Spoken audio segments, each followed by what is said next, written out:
Tgrade, Decentralized Finance in a Self-Sovereign Regulated Environment. Introducing multidimensional finance, incorporating ESG in programmable instruments.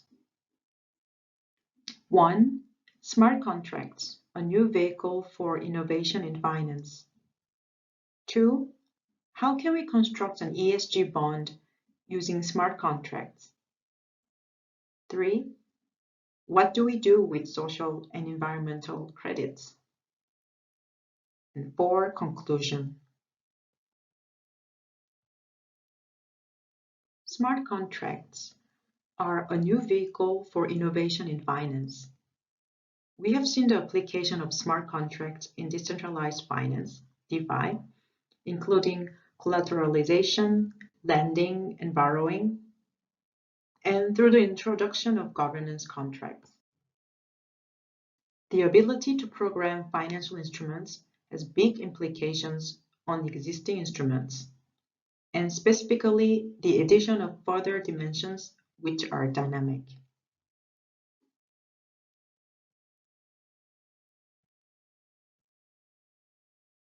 How can we construct an ESG bond using smart contracts? Let's take an imaginary car manufacturer who, sensing the demand for electric cars, decides to borrow 500 million euros for 10 years to retool the factory line to build the electric cars. The coupon is set to 0.875% and is paid biannually. To write a smart contract with the coupon schedule and the redemption mechanism is straightforward, as all the terms are known and the lifecycle management is programmed to run automatically. There are some further dimensions which are added to bring in social and environmental considerations. We take a scenario where the car manufacturer is committed to selling 150,000 units to car-sharing clubs. The sale volumes are published and verified and can be read by the smart contract through an oracle. There are several options which could be considered. Say, for every 50,000 units sold, there are 100 units of a social credit token or a reward issued. The social token represents a social good, as it reduces the number of cars in towns and cities, thus making life more pleasant. We know that electric engines are quieter than the internal combustion, and electric cars will contribute to the reduction of noise pollution. We can see a scenario where a number of units, say 10,000, results in the issuance of social credits for the reduction of noise in towns and cities. As there is an environmental element to the production of electric cars, there is a mechanism to link the production and sales to environmental rewards. We could consider a scenario of 100 units of an environmental credit tokens issued for every 10,000 units of vehicles produced. There are also the incentives to use recycled materials, and in the retooling of the factory and production of the electric cars, there are metrics set to measure the percentage of recycled materials used. On achieving the targets set, there are environmental credit tokens issued. Let's say that in retooling the factory lines, the car manufacturer was able to combine it with the production or sourcing of sustainable electricity through hydroelectric, solar, or wind power. There will be further environmental credit tokens available. And finally, the disclosure of the key data used in the environmental and social credits would also generate a governance credit. What do we do with social and environmental credits? Environmental, social, and governance, ESG, investors are defined as those people that consider the environmental, social, and governance criteria into account when they're considering investing in an asset. ESG investment or impact investment is a fast-growing sector. Between 2013 and 2019, the impact investing market has grown at 27% CAGR from $25 billion to $715 billion. And there's a generational shift in assets, and millennials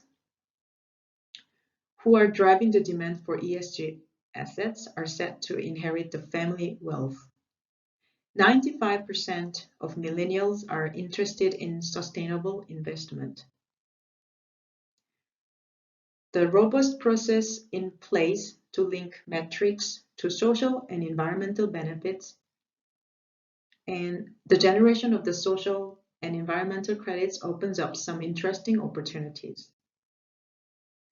We can see a scenario where a bond issued generates a significant amount of social and environmental tokens, and thus makes it an attractive instrument for ESG investors and ESG fund managers.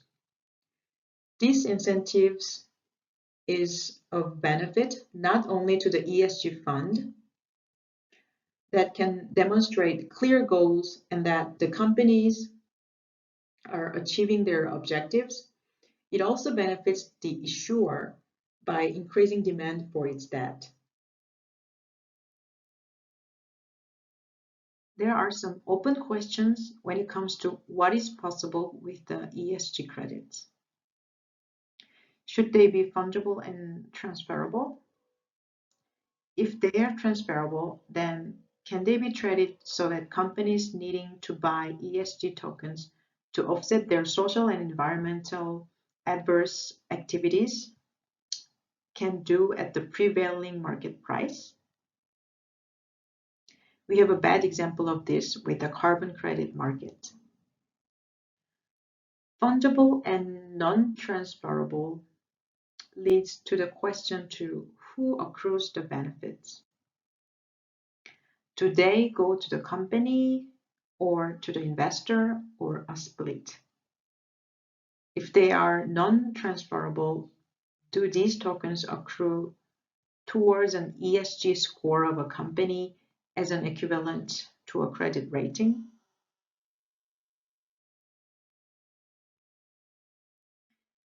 What does all this mean? In exploring what is possible, we have seen how taking an existing financial product and adding a programmable element, we can add further dimension based on life cycle events through the lifetime of an instrument. There's a strong case for developing measurable ESG goals,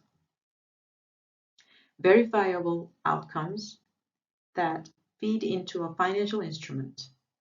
It not only counters the claims about companies greenwashing by providing clear metrics, but has the building blocks for further innovation and new marketplaces for the generated tokens. We can observe that there is a broader application in writing smart contracts to create programmable financial instruments that can have multiple dimensions, and there is a first step towards peer-to-peer exchanges of value, where value is not a nebulous term, but something tangible. Thank you for watching, everyone.